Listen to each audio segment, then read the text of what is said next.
C'est encore moi et je reviens toujours pour vous parler de Le dernier hiver de Jean-Luc Marcastel. Alors j'avais envie de vous proposer une vidéo totalement différente de ce que je fais. Alors ce sera la première du genre, ce sera peut-être la dernière parce que je ne sais pas du tout si ça va vous plaire ou pas. Mais voilà, j'avais envie de vous lire le prologue pour que vous vous rendiez compte. Vous pouvez pas vous rendre compte du style, parce que je vous dis, c'est différent entre le prologue et les chapitres, mais au moins que vous vous rendiez compte du début de l'histoire pour vous donner peut-être envie de le lire tout simplement. Parce que moi, ce prologue, il m'a vraiment mis dedans tout de suite et j'ai vraiment compris que j'allais rentrer dans un livre qui était très très sombre, très dark et qui allait sans doute me bouleverser, ce qui a été le cas. Donc voilà, celui que ça n'intéresse pas, je suis bien désolée, il peut tout de suite cliquer sur la petite croix pour ne plus m'entendre. Mais voilà, si ça vous intéresse, eh bien je vais vous lire le prologue de Le dernier hiver de Jean-Luc Marcastel. Aurillac, France, mardi 26 juillet 2035, 14h30, moins 31 degrés Celsius. Je ne sais pas pour qui j'écris ces mots, personne ne les lira. Peut-être ne puis-je tout simplement pas m'arrêter. Une manière comme une autre de tenir le coup, de résister à l'hiver. Voyons, par où commencer? La fin du monde, le monde d'avant, celui du jour. Personne ici ne sait exactement comment c'est arrivé. Certains affirment que toutes les saletés qu'on a rejetées dans l'atmosphère ont fini par obscurcir le ciel, que les courants marins se sont modifiés et que le climat s'est détraqué. Pour d'autres, le seul responsable, c'est ce nouveau corps astral venu d'on ne sait où, ce voile de poussière cosmique, les restes d'une planète pulvérisée peut-être, qui s'est interposé entre le Soleil et la Terre. Moi je ne sais pas. Quelle importance après tout? On n'y peut rien, ou c'est trop tard. Je n'avais que 10 ans quand c'est arrivé, mais je m'en souviens encore, comme si c'était hier. Je me rappelle quand les médias, la radio, la télé, l'Internet ont annoncé qu'un phénomène curieux allait masquer le soleil, que le jour se transformerait en crépuscule pour quelques heures. Tout le monde était excité, les gens surveillaient la montre, attendaient l'heure du spectacle comme avant une éclipse. Fanny, Théo et moi, on est entrés dans le donjon du château. On est monté tout en haut, même si c'était interdit pour mieux voir. Le gardien y était aussi, le nez en l'air. Le ciel est devenu rouge, lentement, sans qu'on s'en rende compte au début, et plus sombre aussi, comme le crépuscule juste avant la nuit. Comme du sang. On a trouvé ça drôle la première heure, puis on s'est lassé. Le gardien nous a fait redescendre. Quand on est rentré chez nous, ça ne nous amusait plus du tout, c'était même plutôt sinistre. La nuit est venue. Le lendemain, quand le soleil s'est levé, le ciel était toujours rouge, et le jour suivant, et le jour suivant. Les gens ont commencé à s'inquiéter. Les astrophysiciens à la télé expliquèrent qu'ils s'étaient trompés, que le crépuscule ne se lèverait plus, pas avant 10 ans, 100, 1000 peut-être, ou davantage. Il y eut des émeutes dans les grandes villes, des émeutes, comme si tout casser pouvait changer quelque chose. Ce n'était que le début. La température commença à baisser. Il fit froid, de plus en plus froid, et la neige se mit à tomber sans discontinuer. Bientôt, les villes, les campagnes furent recouvertes d'un épais manteau blanc, qui ne cessa de s'épaissir. Sur les côtes, la mer et le soleil gelèrent, 3 mois la première année, 5 la seconde, puis tout le temps. Terminées les vacances à la plage. Les stations balnéaires n'attirent plus personne. Comme tout le monde se déplaçait à présent en raquettes ou à ski, en motoneige pour les plus nantis, même les fondus de sport d'hiver furent vite écœurés. S'il y a une chose qu'on a apprise depuis 10 ans, c'est que la neige, comme tout le reste, c'est fun quand on a le choix. Et la neige, on en a vite fait une indigestion. Elle avalait tout, les routes, les forêts, les champs. Beaucoup d'animaux migrèrent ou disparurent purement et simplement. Ne demeurèrent bientôt plus que certains spécimens plus résistants, plus féroces ou plus aptes à la survie que les autres. Les premiers temps de panique passés, on s'organisa. On adapta besoins et modes de vie. L'humanité avait traversé d'autres épreuves. C'est sans compter sur les pains. Ces saloperies de pain. Personne ne savait vraiment où et comment commença l'invasion, ni dans quel recoin du monde se trouve la souche mère. Mais en moins de 5 ans, ils avaient colonisé la plupart des terres. Au début, on en parlait à peine, de cette forêt qui avançait toujours, bouffait les pays les uns après les autres, les recouvrait de son manteau d'épines et de sève, chaque jour un peu plus. Mais comme elle s'appropriait les terres, elle investit également tous les médias de la planète. Jamais, de mémoire d'homme, on n'avait vu plantes pousser plus vite.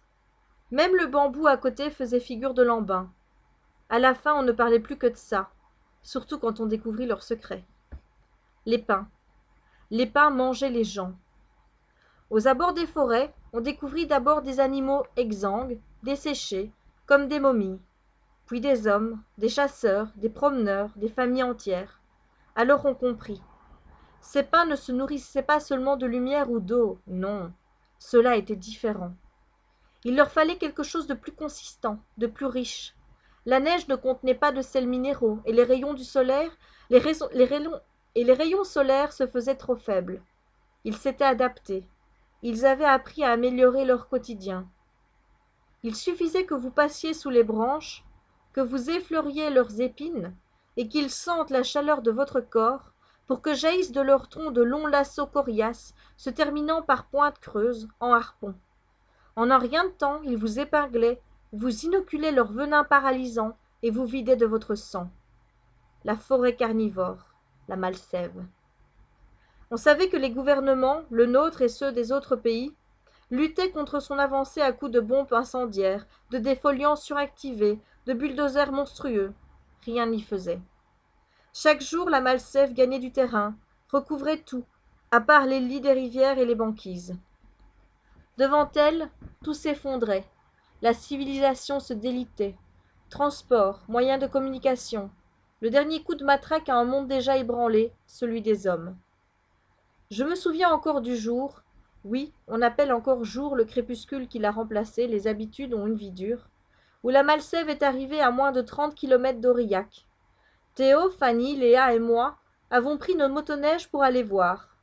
On est resté 2 heures à fixer ce mur végétal, cette vague noire énorme, agitée de longs mouvements, même en l'absence de vent. Dans le silence, une fois les motos de nos engins coupés, on entendait le craquement des troncs en train de pousser, des branches comme autant de bras prêts à tout écraser, le murmure des arbres, ce chant affamé, sinistre. Léa s'est serrée contre moi, elle tremblait. J'ai entouré ses épaules de mes bras, ça l'a un peu apaisée, juste un peu. C'était l'une des dernières journées que nous devions passer ensemble, mais nous l'ignorions tous les deux. 3 semaines plus tard, les premiers pins s'élevaient au-dessus de la crête qui dominait Aurillac, colonisaient les pentes du Puy-Courny et entouraient la ville.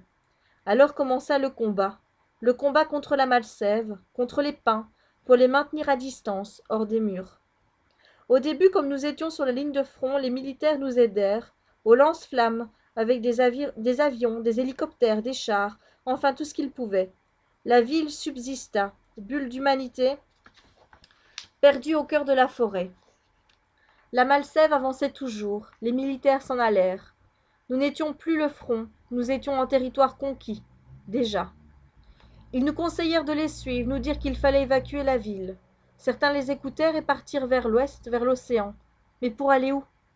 Les parents de Léa choisirent d'obéir. Ils l'emmenèrent avec eux ainsi que Laure, sa sœur. Ils partirent vers l'ouest encore épargnés, pour y trouver refuge, dans l'espoir qu'on arrêterait la malsève avant qu'elle n'arrive à l'océan.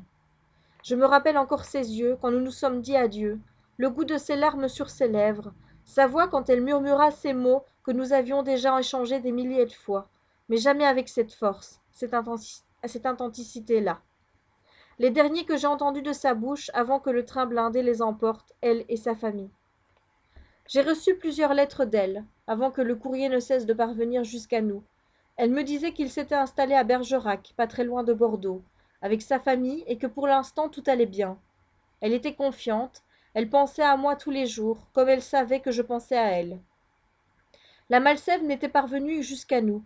Certains scientifiques, paraît-il, avaient étudié ce que tous nommaient à présent les pins vampires. Ils avaient découvert qu'ils étaient tous reliés, que les branches inférieures se replantaient dans le sol pour engendrer d'autres pins, encore et encore. De cette découverte capitale, ils avaient déduit qu'il devait exister une sorte de magma mater, une souche originelle d'où rayonnaient toutes les autres, quelque part au plus profond des forêts. Mieux encore, comme les pins étaient tous reliés, il suffirait peut-être d'en empoisonner un ou de leur inoculer une maladie pour contaminer et détruire tous les autres. Je ne sais pas s'ils avaient raison, tous ces gens très savants, ni s'ils leur ont mis leurs hypothèses à épreuve. Si c'est le cas, ils s'étaient trompés, dans les grandes mesures. La Malsève engloutit aussi Bergerac, progressa jusqu'à Bordeaux, puis s'étendit jusqu'à la banquise atlantique. C'était il y a 2 mois maintenant. Depuis, je ne vis plus qu'à moitié. Le combat continue tous les jours, à la tronçonneuse pour ceux qui ont encore de l'essence, à la hache, à la machette, à la scie. Comme les autres, je vais œuvrer. 3 heures sur le front, tel est le prix à payer pour résister face à la poussée de la Malsève. Léa. Je voudrais partir aller la chercher.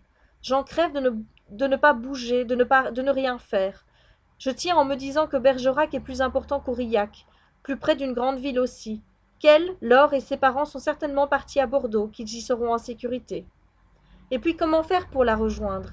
Il n'y a plus de transport routier, plus de train, et encore moins d'avions. Les radios, les télés ne fonctionnent plus, ou alors par intermittence, pour ceux qui ont encore des groupes électrogènes. De toute manière, il ne reste presque plus personne pour émettre. Les portables, les chaînes de télé, les émissions radio, c'est terminé tout ça. Les pins ont eu raison de ce que le crépuscule avait épargné. La société, les nations, les lois s'effritent tous les jours un peu plus.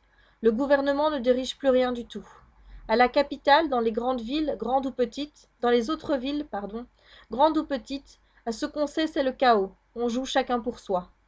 Aux dernières nouvelles, qui datent d'il y a un mois, sur l'ultime radio encore en marche, celle de la gendarmerie, les militaires, incapables de régler quoi que ce soit, se repliaient sur leur base et s'en claquemuraient.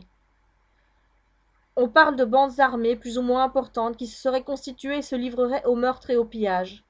On se cramponne aux vestiges de l'ancien monde, on essaye de vivre comme avant, mais c'est difficile quand on est obligé de se chauffer au bois parce qu'il n'y a plus d'électricité et que le seul bois disponible est lui aussi un prédateur.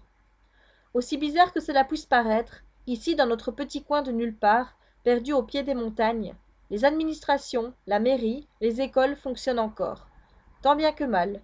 La police municipale aussi, qui maintient un semblant d'ordre. Ça ne durera pas éternellement. On fait semblant, on essaye, tant que faire se peut, de vivre presque comme avant, on lutte le plus longtemps possible. Mais les mauvais penchants de l'homme se réveillent, encouragés par le désordre ambiant. On ne compte plus les histoires de vandalisme, de pillage et de violence en tout genre. Chaque jour, la Malsève lance de nouvelles pousses vers la ville, avec l'obstination aveugle des plantes. Et pour ne rien arranger, dans les sous-bois où l'ombre ne se dissipe jamais, des bêtes vivent encore, des bêtes comme jamais on en avait vu avant le crépuscule, des bêtes, des choses, qui se sont adaptées à cet enfer végétal et sont devenues aussi terribles que lui. Elles guettent, elles observent, elles attendent. Parfois la nuit, elles sortent et des gens disparaissent. Des rumeurs courent en ville, des histoires folles sur ces choses, ces monstres, ces enfants d'un monde qui ne nous appartient plus. On dirait que les ombres de nos pires cauchemars se sont coagulées là-bas, dans la Malsève, qu'elle a cristallisé toutes nos peurs comme au temps du Moyen-Âge, et nous les renvoie. Elle nous entoure, nous étouffe, elle nous tue. Que va-t-il advenir d'Aurillac, de nous, de l'humanité? L'homme a-t-il fait son temps, et nous, avons-nous fait le nôtre? Léa, où es-tu? Voilà, donc ça c'était le prologue. Alors je suis désolée pour mes petites fautes de prononciation. Je suis pas encore au point, je lis rarement en voix haute. Donc j'espère que ça vous a plu. Si jamais vous aimez bien le concept, quand j'aurai vraiment un livre qui m'a vraiment chamboulé, ben je vous ferai pareil, lecture d'un petit extrait. Voilà, j'espère que cette vidéo vous aura plu et je vous dis à très bientôt. Ciao!